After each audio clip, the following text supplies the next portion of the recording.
모습 이대로 사랑하시네. 연약함 그대로 사랑하시네. 나의 모든 발걸음 주가 하시나니 날 인도하소서. 내 모습 이대로 사랑하시네. 연약한. 자, 오늘 우리가 누가복음 4장을 같이 함께 읽었는데요. 이 내용 앞에 조금 더 올라가서 읽어봤어야 되는데, 사실 전체적인 내용은요, 예수님께서 고향에 가셔서 말씀을 전하시고 난 다음에 고향 사람들로부터 배척을 받는 그런 이야기입니다. 말씀의 주제는요, 예수님의 구세주 되심을 주제로 말씀을 전하셨습니다. 무리들이 처음에는요, 그 말씀 가운데 지혜 있음을 보고 굉장히 놀라서 그런 반응을 보였는데, 하지만 이내 그 예수님을 배척하기 시작하죠. 그 배척하는 그 무리들이 예수님의 어떤 말씀을 듣게 되냐면요, 여러분 그 가운데 내용 보시면 아시겠지만 그 사르밧 과부, 이거 사렙다라고 되어 있지만요, 구약의 사르밧 과부 이야기라든지 또 아람의 군대 장관이었던 나아만, 문둥병자였던 나아만이 문둥병이 낫게 되는 것, 이 사람 전부 다 이방인들이었습니다. 그 이방인들이 그 혜택을 받고 은혜를 입어가지고 다 나음받고 회복되는 그 이야기를 전해주면서, 너 유대인들이 이러면 안 된다, 너희들 복음을 듣지 않으면 하나님께서 이방인을 선택하셔가지고 하나님께서 이방인들에게 이제 은혜 주실 것이다, 어떤 그런 쪽으로 얘기를 하시니까 이제는 이 무리들이 화를 냅니다. 화를 내면서 어디까지 예수를 몰고 가냐면요, 여기 28절에 보시면 회당에 있는 자들이 이것을 듣고 다 크게 화가 나서 일어나 동네 밖으로 쫓아내어 그 동네가 건설된 산 낭떠러지까지 끌고 가서 밀쳐 떨어뜨리고자 했다, 이렇게 나와 있습니다. 그러니까 지금 예수를 배척하는 걸 떠나가지고 이제는 죽이려고 하는 것이죠. 고향에서 말씀 전하던 주님을 배척하는 이야기는요, 사실은 마태복음 13장과 마가복음 6장에도 똑같이 기록되어 있습니다. 그러니까 마태, 마가, 누가 다 똑같이 기록되고 있는데, 근데 좀 특이한 것은요, 이 사건이 사실 2번 일어났다는 점입니다. 이게 참 특이한 점입니다. 그래서 이 시간적인 순서로 보시면 오늘 이 누가복음 4장에서 예수님이 고향에서 말씀을 전하시다가 배척받는 이야기가 제일 처음이고요, 이로부터 약 2년 뒤, 그러니까 공생의 사역 시작하신 지 2년 뒤에, 다시 말해서 마태복음 13장과 마가복음 6장에서 똑같이 고향 방문하셨다가 말씀을 전하신 후에 배척받는 사건이 그 뒤를 따릅니다. 여러분 이 성경 보시면요, 같은 주제이고 또 비슷한 일 같은데 서로 다른 시간에 일어났던 이야기 많이 찾아볼 수가 있습니다. 그 가운데 대표적인 사건 중에 하나가 이 베드로가 주님으로부터 부름받는 사건, 이것이 그런 대표적인 사건 중에 하나입니다. 요한복음 1장 보시면요, 예수님이 베드로를 만나시고 베드로를 제자로 부르십니다. 그 상황 보시면요, 그 안드레, 베드로의 형제였죠, 안드레를 통해서 베드로가 예수를 소개받고 예수를 따르게 됩니다. 또 마태복음 4장 그리고 마가복음 1장, 누가복음 5장에서도 예수님이 베드로를 제자로 부르십니다. 그러니까 이 요한복음과 마태, 마가, 누가 이 두 군데가, 네 군데가 예수님께서 베드로를 제자로 부르시는 그 주제와 그 사건은 똑같습니다. 근데 사실은 둘 다 요한복음과 마태, 마가, 누가가 서로 따로 있었던 일이었습니다. 이 말은 예수님이 베드로를 제자로 2번 부르셨다는 것입니다. 그래서 시간적인 순서로 보시면요, 요한복음 1장에서 예수님이 베드로를 만나신 것이 가장 첫 번 일어난 이 사건이었습니다. 근데 어찌된 영문인지 모르겠지만 베드로는 예수를 따라가는 걸 멈추고 자신의 생업으로 돌아가게 됩니다. 그래서 열심히 그물질하고 있다가 다시 예수님이 베드로를 찾아오시죠. 그게 바로 마태, 마가, 누가에 나온 그 주님께서 베드로를 다시 찾아오신 장면인데, 그때 여러분 잘 아시는 내가 너희를 사람 낚는 어부로 만들겠다, 그 말씀을 하시죠. 그러니까 부름받은 사건은, 부르시는 사건은 똑같은데 사실은 2번 일어난 사건이라는 것입니다. 여러분 구약의 열왕기 상하 보시고 또 역대 상하를 보시더라도 같은 왕 때 일어났던 사건인데 조금 다르게 기록된 걸 또 보게 됩니다. 조금 다른 이름, 조금 다른 지명, 이런 것이 똑같은 사건인데 그렇게 쓰여진 걸 보게 되는데, 오늘 본문도 보시면 그렇지 않습니까? 구약에서는 사르밧 과부인데 여기는 사렙다라고 나와 있고요. 또 구약에서는 아람의 군대 장관 나아만이었는데 여기는 또 다르게 나왔지 않습니까? 여러분, 이 같은 내용 또 동일한 주제임에도 불구하고 서로 다르게 기록되어 있고요. 또 다른 사건, 다른 사람인데도 마치 똑같은 사건, 그리고 동일한 주제, 이렇게 기록되다 보니까 성경을 읽는 저희들 입장에서는요, 어떤 혼선을 갖게 될 수밖에 없습니다. 성경은 1.1획도 오류가 없는 책인데 어떻게 이럴 수가 있는가, 이걸 우리가 어떻게 받아들여야 되는가 생각해 보시면요, 예전에 한번 말씀을 드린 적이 있는 것 같습니다.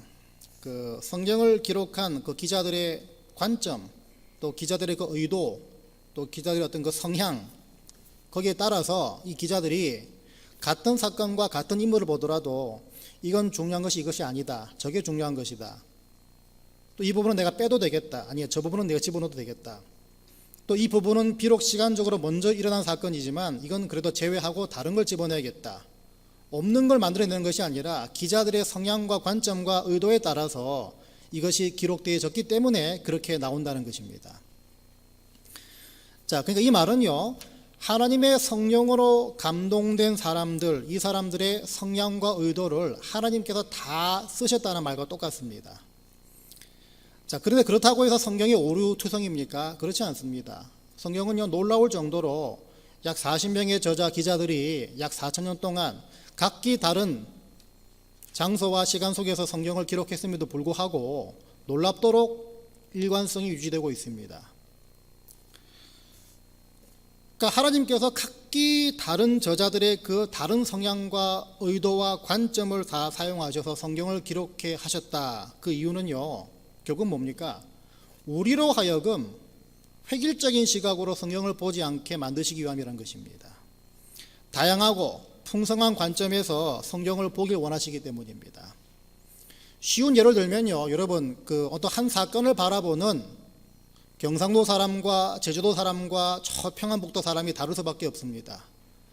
본인이 살아왔던 인생의 어떤 경험, 본인이 지금 살고 있는 어떤 환경의 영향, 그거에 따라서 한 사건을 바라보는 관점이 다 다르기 때문입니다. 하나님 인간의 속성을 다 아시고 그렇기 때문에 이 성경을 여러 다양한 관점과 성향과 의도를 가진 기자들을 통해서 성경을 기록하셨다는 것입니다. 쉽게 말하면요, 이것은 하나님께서 우리를 향한 세심한 배려라는 것입니다. 자, 그렇다면요, 예수님이 고향에서 2번이나 말씀을 전하셨다, 하지만 2번 다 배척을 받으셨다, 여러분, 이 이야기가 우리에게 무엇을 말해준다 생각하십니까? 말씀을 전하셨음에도 불구하고 고향 사람들로부터 배척을 받았다는 그 사실을 근간으로 했을 때 금방 쉽게 캐치할 수 있는 요점은 2가지입니다. 첫 번째는요, 여러분, 2번이나 찾아가셨음에도 불구하고 배척했다, 이 사실을 봤을 때 사람은 웬만해선 바뀌지 않는다는 것입니다. 그만큼 사람은요, 고집이 세고 완악하다는 것입니다. 특별히 인간의 죄성과 본성과는 반대로 흘러가는 하나님의 복음을 들음에 있어서 예수를 구주로 영접함에 있어 가지고서 인간은요, 웬만해선 바뀌지 않는다는 것입니다. 그만큼 하나님 앞에서 이 복음이 있어 가지고서는요, 사람은 완악하고 고집스럽다는 것입니다. 2번째는요, 그럼에도 불구하고 주님은 웬만해서는 우리를 포기하지 않으신다는 사실입니다. 2번이나 찾아가신 걸 통해 볼 수 있는 게 바로 그 사실입니다. 사람은 그만큼 고집스럽고, 2번째는 그럼에도 불구하고 주님은 웬만해서는 우리들을 포기하지 않으신다는 것입니다. 사람의 하나님 앞에서의 그 고집스러움과 완악함은요, 현대 시대 속에서도 많이 찾아볼 수가 있습니다. 하나님의 실존하심을 부정하는 불신자들과 무신론자들, 고집스럽지 않습니까? 완악하지 않습니까? 인정하기 싫어하는 것, 그렇게 볼 수 있는 거 아닙니까? 또 찾아볼 수 있습니다. 말씀을 받음에도 불구하고 순종하지 않고 돌이키지 않는 우리 성도들의 모습을 통해서도 현대시대 속에서의 하나님 앞에서의 완악함과 고집스러움 얼마든지 찾아볼 수가 있다는 것입니다. 오늘 본문은요, 특별히 그 고집스러움과 완악함의 출처, 여러 가지로 해석할 수 있겠죠. 하지만 그 중에 하나를 보여주고 있는데요. 그 출처가 무엇인가? 여러분, 22절 말미에서 무리들이 이렇게 반응했습니다. 예수님의 그 지혜로운 말씀을 접한 다음에 이런 말을 합니다. 이 사람이 요셉의 아들이 아니냐. 마태복음에서는요, 이렇게 반응합니다. 두 번째 찾아오셨을 때, 이는 목수의 아들이 아니냐. 그 어머니는 마리아, 그 형제들은 야고보, 요셉, 시몬, 유다라 하지 않느냐. 그 누이들은 다 우리와 함께 있지 아니하냐. 그런즉 이 사람이 이 모든 것이 어디서 났느냐. 이렇게 반응하고요. 마가복음에서는 이 사람이 마리아의 아들 목수가 아니냐, 야고보와 요셉과 유다와 시몬의 형제가 아니냐, 그 누이들이 우리와 함께 여기 있지 아니하냐. 여러분, 이 반응들을 봤을 때요, 이 무리들이 지금 가지고 있는 고집스러움과 완악함의 출처가 무엇입니까? 이 예수를 우리가 어릴 때부터 봐왔다는 것입니다. 이 예수를 우리가 어릴 때부터 접해왔다는 것입니다. 잘 알고 있다는 것입니다. 여러분, 이런 얘기 자주 들어보셨을 겁니다. 교회 만일에 설교를 듣고 있는 교인들 100명이 있다. 근데 그날 목사님의 설교가 너무 은혜로웠습니다. 근데요, 그 100명 가운데 99명의 사람들이 다 은혜 받았는데 유독 한 사람이 은혜 못 받는 사람이 항상 있습니다. 그 사람 누군지 아십니까? 사모님입니다. 사모님. 목사님 와이프가 아무리 은혜로운 설교를 교인들 99명이 들었다 치더라도 목사님 사모님 한 분은 은혜를 전혀 못 받습니다. 그 속으로 너나 잘해. 제가 일부 예배 때도 말씀을 드렸지만요, 저희 집사람이 일부 예배에 참석을 합니다. 예배 드리는데요, 제가 절대로 그쪽으로 안 돌아봅니다. 눈 마주치면 괜히 제가 괜히 그 소뚜껑 보고 그런 거 있지 않습니까? 괜히 저분한테 너나 잘해라 이렇게 말하는 것좀 들려가지고요, 웬만하면 그쪽으로 눈길을 안 줍니다. 참 다행스럽게 혼자 저 끝에 앉아 있거든요. 사모가 예배 때 안 들어온다는 게 여러분 참 은혜인 줄 아시기 바랍니다. 아마 2부 예배 때 여기 앉아 있으면 제가 설교 이렇게 못할 것 같습니다. 자, 가까이 가장 밀접하게 관계를 맺고 있는 사람이 그 당사자를 너무나 잘 압니다. 지금 이 무리들의 반응이 바로 거기서 옵니다. 근데 여러분, 이 사람들은요, 어떻게 보면 하나만 알고 둘은 모르는 상태죠.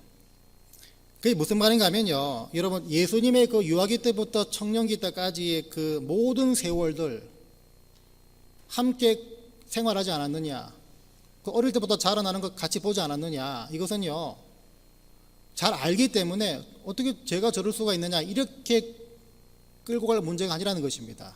이거는요, 예수님이 함께 생활해 오셨다, 이 말은 뭡니까? 하나님이 정말 인간의 몸을 입고 이 땅에 오셨다는 것이 어떻게 보면요, 이 동네 사람들은 큰 복이라는 것입니다. 그걸 직접 보고 있었는데 그걸 모른다는 것입니다.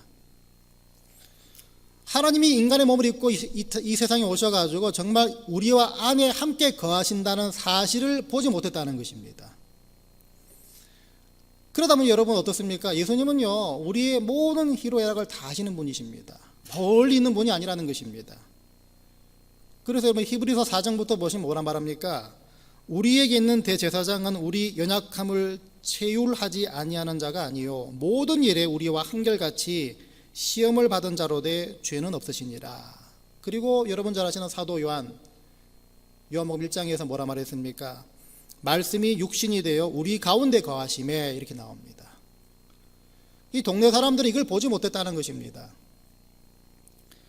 오늘 이 상황은요, 가만히 있어 봐라, 저 사람 저거 아래 동네 살던 목수 요셉 큰아들 아니야? 제가 갑자기 왜 저렇게 앞에서 얘기하고 있지? 제가 뭔데 저러고 있어? 이렇게 할 상황이 아니라는 것입니다. 지극히 존귀하신 하나님이 이 땅에 내려오셔서 우리와 지금 함께 거하시고 거하실 뿐만이 아니라 지금 우리에게 말씀하고 계시다는 그 사실로 인해서 기뻐해야 할 상황이라는 것입니다. 신약의 시대를 살고 있는 저와 여러분은 바로 여기까지를 봐야 됩니다. 내가 잘 아는 저 사람 저럴 리가 없다, 이게 아니라 여기까지를 봐야 한다는 것입니다. 여러분, 그래서 여러분 보시면요, 우리의 믿음이 깊어지지 못하게 만들고 하나님을 오해하게 만들고 또 여러분 신앙의 현 상태를 착각하게 만드는 많은 요소들이 있는데, 그 중에 하나가 오늘 이 무리들이 갖고 있었던 익숙함이 가져오는 선입관, 편함이 가져오는 고정관념, 더 전문적인 용어로 무뎌짐이라고 볼 수 있습니다. 그럼 곰곰이 생각해 보시기 바랍니다. 익숙함이 가져오는 고정관념이라든지 편함이 가져오는 선입관들, 우리 안에 꽉 차 있습니다. 이 신앙 색깔, 이 신앙 방식이란 어떤 이름으로서 우리 안에 꽉 차 있습니다. 우리 안에는요, 여러 종류의 익숙함과 편함이 있습니다. 물론 그 익숙함과 그 편함, 긍정적인 요소들이 훨씬 많이 있습니다. 예를 들어서요, 성도와 예배와 이 교회 성도들 간의 교제, 이런 것들이 익숙해지면 어떻게 됩니까? 아무래도 교회에 오는 것이 부담이 되지 않습니다. 즐겁습니다. 기쁩니다. 교회에 가까워집니다. 그렇지 않습니까? 평생 여러분 지금 앉아 계신 분들이 서로 모르고 있는 사이라면 교회에 오는 것이 부담이 되겠지만요, 익숙해지고 편해지고 그런 관계로 발전한다면요, 교회에 오는 것 자체가 부담스럽지 않습니다. 즐겁습니다. 또 예를 들어볼까요? 여러분, 초신자들, 불신자들이 우리가 쓰는 어떤 그 교회 안에서 용어들 있지 않습니까? 우리 형제님, 자매님, 뭐 장로님, 뭐 은혜입니다, 뭐 찬양합시다, 뭐 할렐루야, 이런 걸 모르다가 익숙해지고 편해진다는 말은 뭐겠습니까? 이제 성도들과 하나님과 편해진다는 것입니다. 익숙해진다는 것입니다. 그 좋은 현상이죠. 좋은 긍정적인 열매입니다. 하지만 동전의 양면처럼 이런 익숙함과 이런 편함들이 무뎌짐과 선입관과 고정관념으로 변질되는 것은 순식간입니다. 그렇게 되기 시작하면요, 웬만해서는 참 고치기 힘듭니다. 아예 고정돼 가지고 살다 보니까 이게 웬만하면 고쳐지기 힘들다는 것입니다. 여러분, 죄에 익숙해지면 무뎌지는 것은 말할 것도 없고요, 예배를 드려도 이 예배가 익숙해지고 예배가 편해지면요, 언제부터인가 하나님을 향한 기대감이 사라집니다. 하나님께 마땅히 가져야 할 어떤 경외감과 두려움과 긴장감 없이 예배 드리게 됩니다. 그러다 보니까 매번 드리는 예배인데 뭐 별다를 게 있겠어, 이렇게 나온다는 것이죠. 그러다 보니까 어느새 예배를 내가 드리는 자로서 산재물 되는 자로 드리는 것이 아니라 예배를 그냥 방관자, 구경꾼으로 어느 순간부터 드리게 되는 것입니다. 예배에 대한 편함과 익숙함 좋은 것이지만 어느 순간부터 이걸 놓치게 되면요, 언제부터인가 예배를 그냥 구경하게 된다는 것입니다. 그래서 여러분, 파송 찬양 부를 때 주님 내가 여기 있사오니 나를 보내옵소서, 이게 안 되고요, 주님 제가 저기 있으니 죄를 보내시옵소서, 이렇게 되는 것입니다. 성도와의 관계 속에서도요, 다른 사람들을 더 이상 섬길 대상으로 보지 못하고 그냥 만나면 즐거움을 유발하는 대상으로 보기 시작하니까 그 관계조차도 성경적이지 못하게 됩니다. 하나님이 뜻이 있으셔서 오늘 밥 먹을 때 저분을 내 앞에 앉혀 놓으셨고, 하나님이 분명히 어떤 계획이 있어 가지고 저 사람의 불편한 상황, 어려운 상황을 듣게 하셨다는 거, 이걸 까맣게 잊어버리고요, 다시 말해서 섬길 대상으로 보지 못하다 보니까 그냥 만나면 좋은 대화, 즐거울 주제를 나눌 대상으로만 보게 된다는 것입니다. 이게 익숙함과 편함의 부정적인 요소라는 것이죠. 여러분, 창조주 되시고 구원자 되시고 공급자 되시고 심판자 되시는, 그리고 내 죄를 사하시는 그 하나님 앞에서 마땅히 가져야 할 예배 드릴 때 주님 만날 때 내가 오늘 말씀으로 내 각이 떠지는구나, 내 모났던 부분들이 저 말씀으로 다 잘라지는구나, 그래서 내가 예배 드릴 때 거룩한 산 제물이 되는 것이 바로 이 뜻이구나, 이거를 깨닫지 못하는 가운데 예배 드리는 분은 어떻게 되겠습니까? 하나님을 정말 우습게 한다는 것입니다. 하나님을 편하다고 생각하는 것과 우습게 여기는 것, 가볍게 여기는 것 분명히 분별하셔야 됩니다. 그렇게 되면요, 여러분, 이거 분별하지 못하면 언제부터인가 마땅히 가져야 할 긴장감이 사라집니다. 그냥 마냥 하나님이 편하게만 여러분 생각해서 안 된다는 것입니다. 무서워야 되고 두려워야 되고, 참 속된 말로 하나님 만나 뵙기가 참 불편할 상황까지도 여러분 돼야 된다는 것입니다. 왜냐? 그 말이 뭐겠습니까? 하나님 앞에서 내 죄를 내가 자각하기 때문에 만나보기가 두렵다는 것입니다. 이게 안 되면요, 그때부터는 우리가 그렇게 잘 아는 습관적인 예배를 드리게 되는 것입니다. 이런 증상 가진 분들을 처방약이 있습니다. 일단은 그분들 가운데, 그 4명 가운데 두려움과 경외의 대상에 하나님이 빨리 회복되어야 합니다.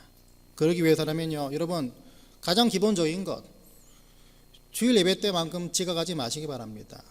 오늘 혹시나 지각하신 분들, 제가 그분들 괜히 상처 주기 위해 하는 말이 아니라, 여러분 한번 생각해 보세요. 대통령 만나기 위해서라도 30분, 1시간 전에 가서 분명히 기다리고 있지 않습니까? 대기하고 있지 않습니까? 높고 높으신 하나님 만나러 오는데 어떻게 지각할 수 있겠습니까? 주님을 경외하고 있다, 두려워하고 있다는 그 부분부터 시작됩니다. 더 나아가서는요, 여러분 수요예배를 통해서 구약의 하나님을 만나시기 바랍니다. 그럼 그 부분도 또 해결될 수 있는 것입니다. 성도와의 관계가 그냥 만나면 즐겁고 그냥 기분 좋아질 어떤 그 대상으로만 생각하고 오셨다면요, 이제는 그 익숙함과 그 편함을 뛰어넘어서 내가 저분에게 어떤 종류의 섬김을 행해야 저분이 나를 통해 하나님의 형상을 볼까, 이것을 생각하는 생각으로부터 시작하시기 바랍니다. 누차 말씀드리지만요, 우리는 익숙하고 편하고 또 나를 그냥 안주하게 만들고 이 말하면 됐지라고 생각하게 만드는 것들, 이 틀을 빨리 찾아서 깨버려야 합니다. 어떻게 보면요, 우리는 천국 갈 때까지 이 싸움이 계속돼야 할 존재입니다. 이 틀을 깨지 않고서는 결국 우리는 어떻게 됩니까? 저 목수의 아들 아니냐, 이 무리들과 똑같이 변질되기 때문입니다.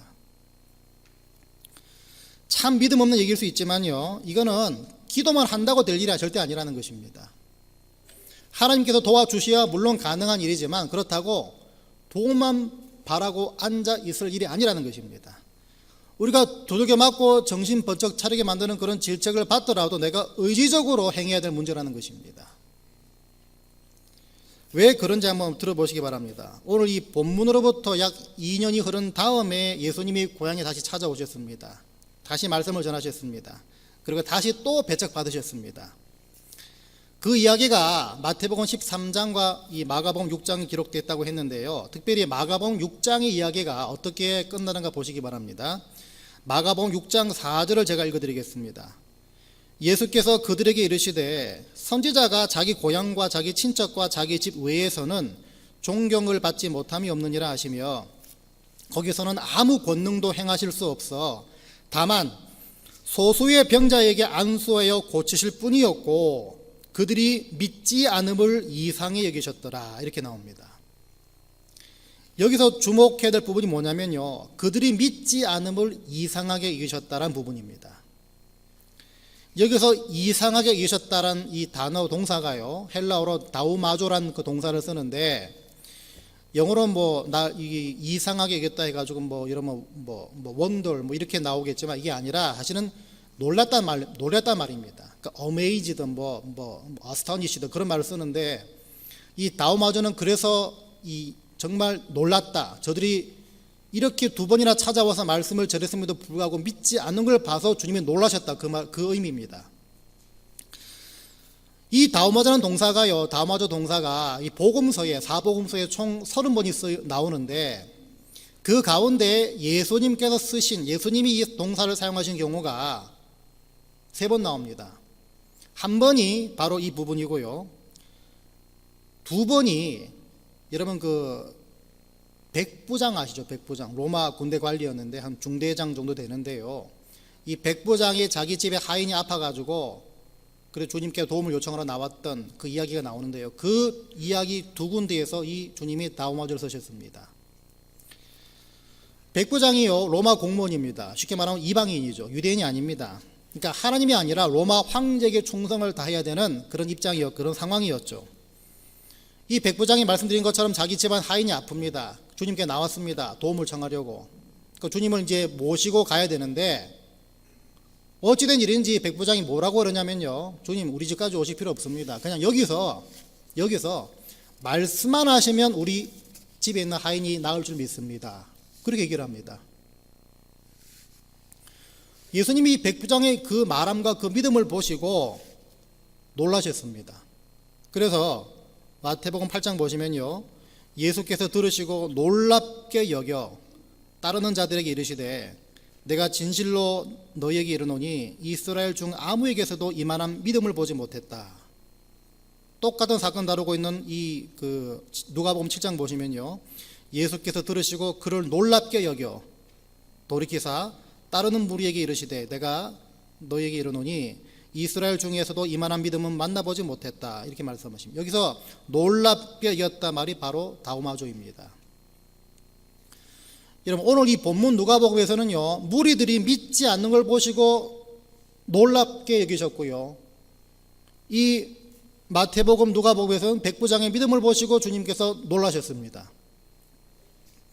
똑같은 다우마조인데 한쪽은 이렇게 말씀을 두 번이나 들어서 충분히 믿을 만한 상황인데 믿지 않아서 놀라셨고요, 다른 한쪽은 로마 황제에게 충성했던 이방인이었던 예수 예자도 몰라야 정상이었던 사람이 이만한 믿음을 갖고 있음을 보시고 놀라셨습니다.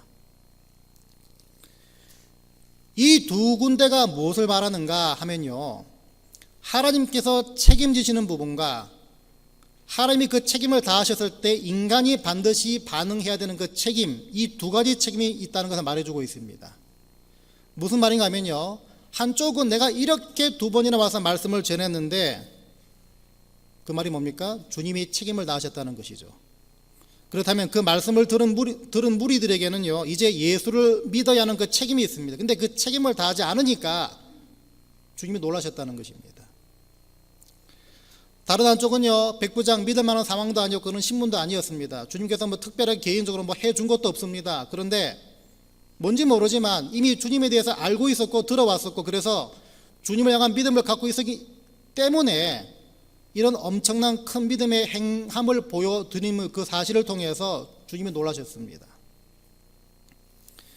이 두 상황 통해 알 수 있는 것은요, 여러분, 믿음에 있어서는 하나님께서 우리에게 책임지시는 부분이 있고 동시에 하나님의 그 책임지심에 합당하게 반응해야 되는 우리의 의지와 책임도 있다는 것입니다. 그래서 여러분, 익숙함과 무뎌짐과 편함의 그 틀을 깨는 일, 거기에 있어 가지고서는요, 하나님의 도우심을 구하는 것도 마땅합니다. 하나님이 책임져 주셔야 될 영역이 분명히 존재합니다.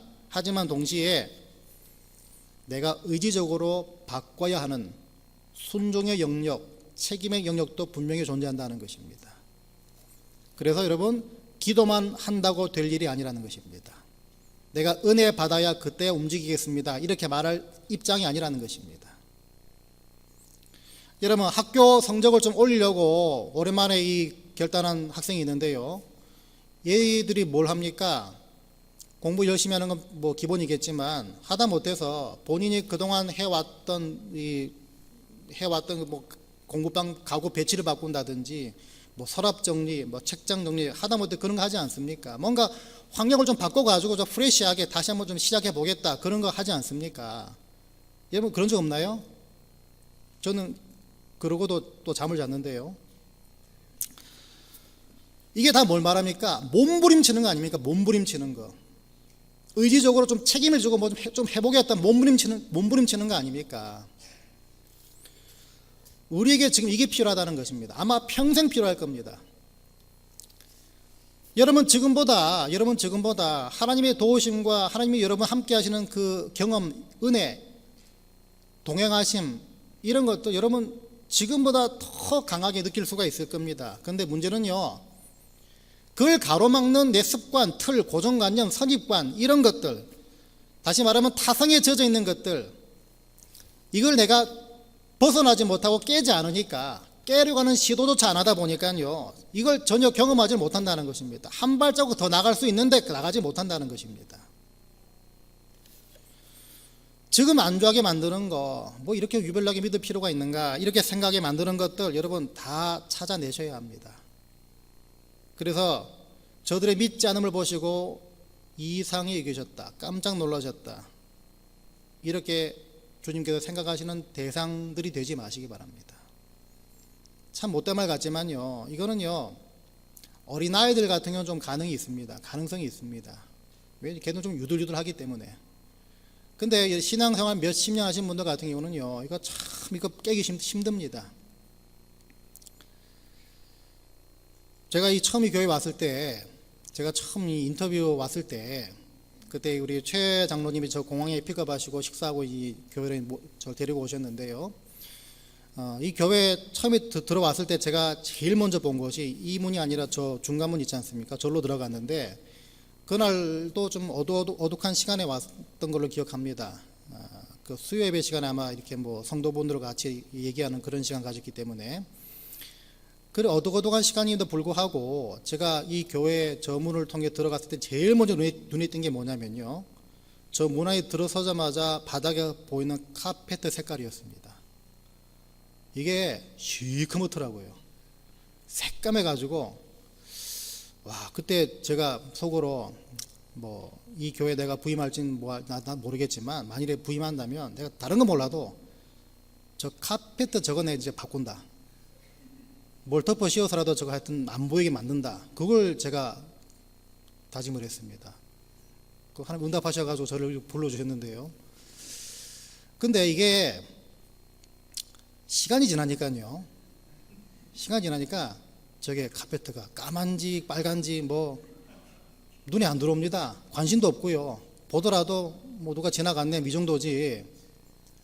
이게 그냥 익숙해지고요, 무뎌지고 그냥 뭐 편해지다 보니까 그게 더 이상 눈에 안 들어옵니다. 여러분, 근데 이 설교 준비하면서 그 예화를 생각해 보면서 유추해 보니까요, 우리 교회 처음 방문하시고 처음 나오시는 분들 입장에 한번 대보시기 바랍니다. 뭐라고 생각하겠습니까? 여러분, 여기 제가 또 서서 처음 설교할 때를 기억하는데요, 지금도 그렇지만 이 본당의 이 음향, 이것이 이건 너무 아니다, 이걸 아주 그냥 금방 캐치가 됐습니다. 제가 지금 드리는 말씀이지만 2주 전에 수요 예배 때는요, 뭐가 방송 장비가 뭐가 어떻게 되는지 모르겠지만, 여러분 느끼셨는지 모르겠습니다. 제가 그때 수요 예배 때 말씀을 전하면요, 이게 말씀이 막 뻗어나가는 것이 아니라 자꾸 그냥 먹혀 들어가는 것, 그런 느낌 받아가지고 설교할 때 엄청 힘들었습니다. 이 음향 장비 우리가 바꾸겠다고 설문조사를 하고 그랬지만요, 그 설문조사 결과는 여러분 아시겠지만 그 음질 향상 음향 장비 업그레이드보다는 안정성에 여러분 많은 의견을 던지셨는데, 그때 우리 뭐 장로님들하고 나눈 얘기 중에 하나가, 우리 성도들이 참 편한 이 음향, 집중하게 만드는 그 어떤 음향을 들어본 적이 없으시기 때문에 지금 이게 정상인 줄 알고 이게 그냥 뭐 편한 줄 알고 이렇게 무뎌졌기 때문에 모르시는 거지, 사실은 이게 업그레이드가 되고 바뀌면요, 여러분 설교 때 좀 더 집중하게 될 것이고, 귀 기울이게 될 것이고, 또 편하게 들리실 겁니다. 그러니까 제가 말씀드리고자 하는 건요, 우리가 나도 모르게 안주해 있고 무뎌져 있고 잘 모르는 어떤 그런 그 편함이 있다는 것입니다. 좀 더 심하게 말하자면요, 이런 어떤 외적인 틀도 깨지 못하는데 어떻게 내적인 틀을 깰 수가 있겠습니까? 말 나온 김에 또 하나 더 합니다. 지금 이 강대상, 강단, 위치, 십자가 위치 이 보면요, 참 죄송한 말이면 정말 마음에 안 듭니다. 여러분들이 오랫동안 계셨고 앉아왔고 예배 드려왔기 때문에 이게 뭐가 이상하냐 뭐 그냥 그러겠지만 이거 절대 아닙니다, 여러분. 여기까지 말씀드리고요. 교회가 오래된 교회일수록요, 깨지 못하는 틀이 여러 군데 있습니다. 특별히 그 익숙함과 무뎌짐과 안주함이 분명히 있습니다. 왜 그렇습니까? 전통이란 이름으로, 관례란 이름으로 그 틀에 갇혀 있기 때문입니다. 교회뿐만이 아니라 우리 개인적인 어떤 신앙생활과도 마찬가지입니다. 내 신앙생활 패턴, 방식, 색깔 이런 거는요, 사실 다른 사람과 절대로 교제하지 못하게 만드는, 교류하지 못하게 만드는, 하나 되지 못하게 만드는 그 나만의 어떤 틀이 있다는 것입니다. 근데 여러분, 성도 간의 올바른 성경적인 교제와 진정한 이 코이노니아를 위해서는요, 그 틀을 깨는 성도들이 많은 교회가, 그 성도들이 많은 교회가 바로 건강한 교회입니다. 우리가 깨야 할 여러 종류의 익숙해져 있는, 지금도 내가 그것이 문제인지 모르는 그 안주함, 그 틀 다 있습니다. 무뎌지게 만드는 거, 외적 내적 틀 다 있습니다. 이걸 얘기를 꺼내고 들려주고 고쳐 나가는 것이 합당하지 않겠느냐, 또 그 말을 귀 기울여 듣는 그런 관계들이 있는 교회가 정말 하나님 보시기에 아름다운 교회입니다. 여러분, 가족분들과의 대화 속에서, 그런 모임 속에서, 또 성도들 간의 그 교제 속에서 이번 한 주간 많이 찾을 거 없습니다. 한두 가지 정도 찾아내시기 바랍니다. 그 틀을 찾아내셔서 하나하나 깨보시기 바랍니다. 물론 쉽지는 않습니다. 하지만 그 얘기를 꺼내준 사람, 자각한 내 입장, 이 둘이 맞물렸을 때 충분히 고칠 수 있습니다. 그래서 여러분, 예수 믿고 예수 잘 따라가고 예수 잘 섬기기 위해서는요, 여러분 지방 기둥 뿌리라도 뽑아가지고 내가 덤벼들겠다, 그런 책임과 의지적인 영역들을 여러분 행해 주시길 바랍니다. 그래서 주님께서 함께 하시고 동행하시고 동역하시기에 정말 편한 분들, 정말 준비된 일꾼들이 다 되시기를 주 이름으로 간절히 축원드립니다.